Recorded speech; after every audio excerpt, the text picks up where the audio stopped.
Hi, everyone. Now that we got done with the Constitutional Convention, we're going to get to the ratification.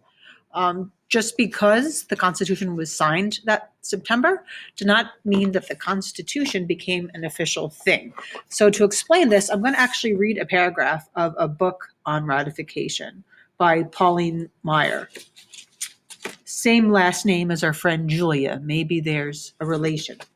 Anyway, it reads, the drama formally began on September 17th, 1787, when the Constitutional Convention, or as contemporaries called it, the Federal Convention, adjourned and released to the public the Constitution it had written in secrecy. At that point, the Constitution was nothing more than a proposal. In fact, it was a proposal from a body of men who had acted without authority since the delegates had been appointed to propose changes to the Articles of Confederation, not to design a new government. The Federal Convention specified how the Constitution should be ratified, not, they said, by the Confederation Congress with the unanimous consent of the 13 state legislatures, which was required for approving amendments to the Articles of Confederation, but by special ratifying conventions elected by we the people in each of the states. And approval need not be unanimous.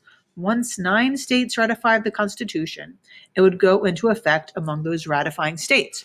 Now, keep in mind, if you didn't ratify it, you still will not be considered a state within the country. So that was an important thing to note as well. Okay, so the struggle to ratify it was a real thing. As that passage read, it needed 9 states to secure it. So, who would be those first 9 states? Delaware, if you've read their license plate, was the first. They were the first to do it.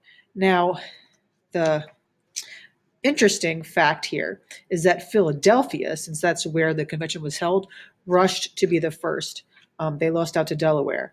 They rushed to be the first so much they were shady about it. They literally took delegates out of their homes and pretty much tortured people in order to try to get them to vote, which doesn't seem very democratic now, does it? But true story.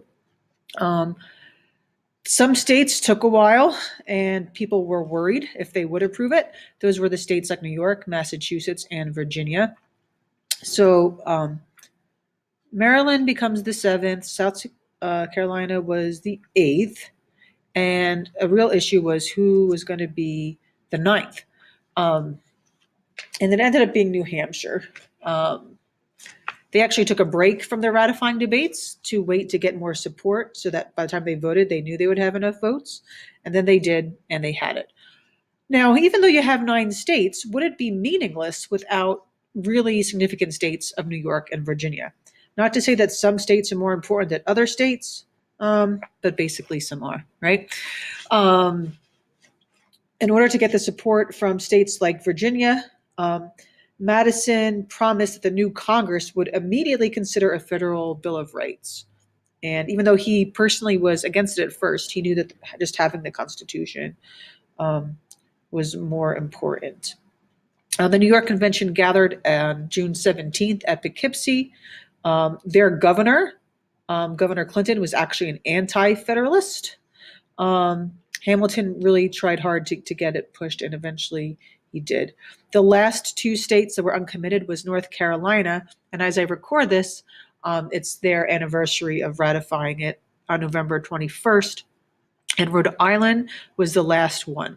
Rogue Island, as we call them once again, did not enter the Union until May of 1790, which was more than a whole year after the new government taken place. Remember, once the 9 states approved it, the Constitution went into effect. So George Washington was actually president before states like North Carolina and Rhode Island were even in the Union. Then we have the location. Did location matter of who supported who? And now that I look at this image, I don't think it's relevant. So ignore that. But Federalist support was concentrated in areas along the coast and the navigable rivers and in cities and town. Merchants and businessmen supported the Constitution the most. Enthusiasm was also significant among urban laborers, artisans, craftspeople, shopkeepers, which does seem surprising because anti-federalists critiqued the wealth and power and all that sort of stuff.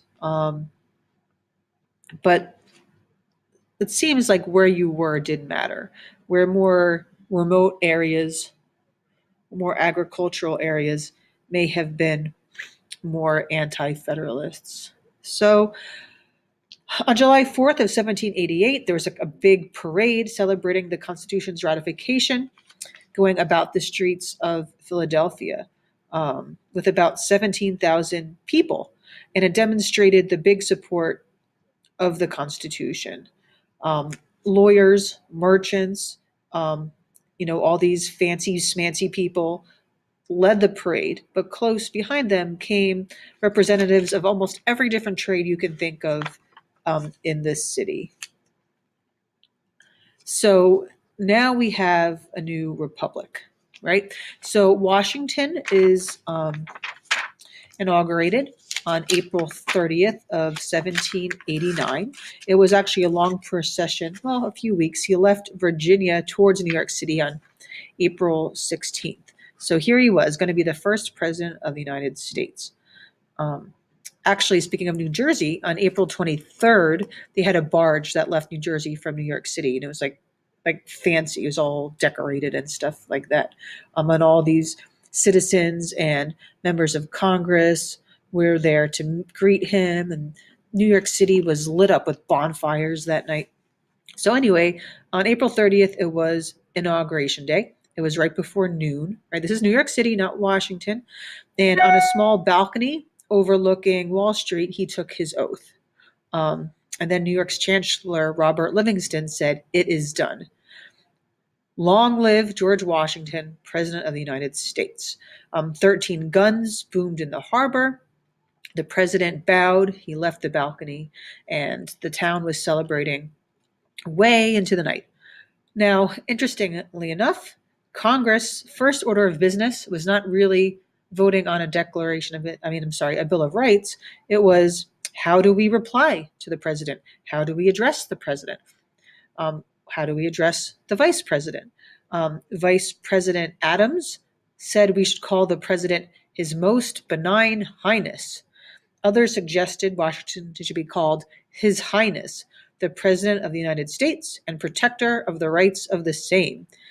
Some people were like, hey, we just broke away from a king, and titles like that sound monarchical have no rights in a republic. So Congress settled on Mr. President. So even all these little decisions are significant because people had to believe this is a new way of doing things, and we have to show that. Okay. So then, of course, we know that Madison was pressing for a Bill of Rights. And on September 1789, there were 12 amendments sent to the states. By December 1791, 10 were ratified. But then there starts to be some debates about this new government. At first, everyone was like, hey, yay, we like George Washington. Everything is great. But then that honeymoon period ends, and you start to get some divide, primarily between the Federalists, like Hamilton, and the Jeffersonian Republicans. Jefferson saw the country as agricultural. Hamilton saw the country's future was based in manufacturing and overseas commerce. Eventually, Hamilton became the Secretary of the Treasury, and some did object to how he handled domestic obligations, but he made a lot of deals. Congress supports Hamilton's bill for the Treasury, and he did because James Madison and Jefferson supported it. Why they supported it was a negotiation. They wanted to move the capital out of New York City. Moving the capital south would align with agricultural interests, make the South a little bit happier that was reluctant about this capital and the urban area of the North.